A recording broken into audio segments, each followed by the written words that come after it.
Yohanan, chapitre 15.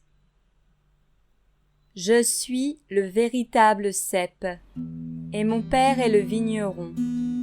Tout sarment en moi ne portant pas de fruit, il le retranche, et il émonde tout porte-fruit, afin qu'il porte plus de fruits. Vous êtes déjà purs à cause de la parole que je vous ai fait entendre.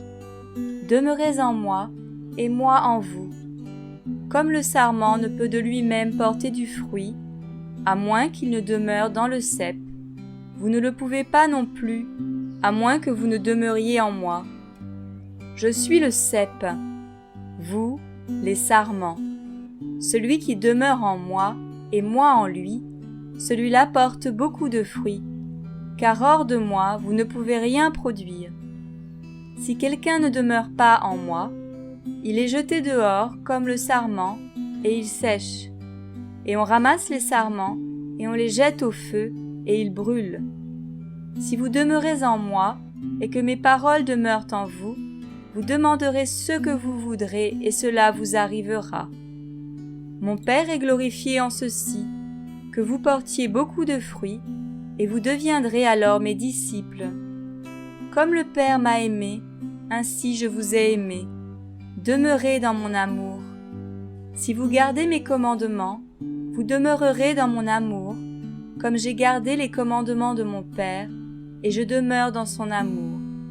Je vous ai dit ces choses, afin que ma joie demeure en vous, et que votre joie soit parfaite.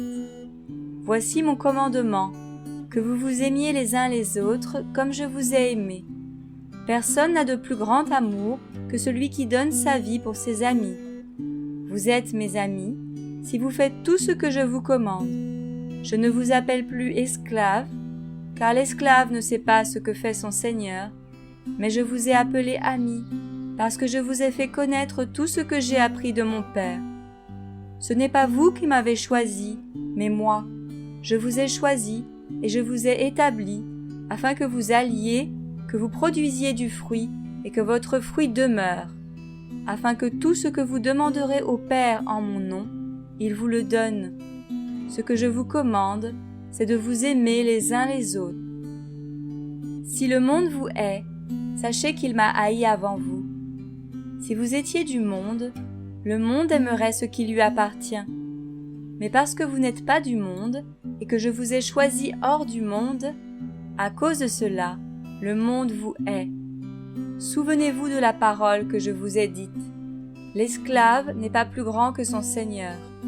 S'ils m'ont persécuté, ils vous persécuteront aussi. S'ils ont gardé ma parole, ils garderont aussi la vôtre. Mais ils vous feront toutes ces choses à cause de mon nom, parce qu'ils ne connaissent pas celui qui m'a envoyé. Si je n'étais pas venu et que je ne leur avais pas parlé, ils n'auraient pas de péché. Mais maintenant, ils n'ont pas de prétexte pour leur péché. Celui qui me hait est aussi mon Père. Si je n'avais pas fait parmi eux les œuvres qu'aucun autre n'a faites, ils n'auraient pas de péché. Et maintenant, ils ont vu et ils ont haï et moi et mon Père. Mais c'est afin que fût accomplie la parole qui est écrite dans leur Torah. Ils m'ont haï gratuitement. Mais quand sera venu le défenseur, que je vous enverrai de la part du Père, l'Esprit de vérité qui procède du Père, il rendra témoignage de moi. Et vous aussi, vous rendrez témoignage, parce que dès le commencement vous êtes avec moi.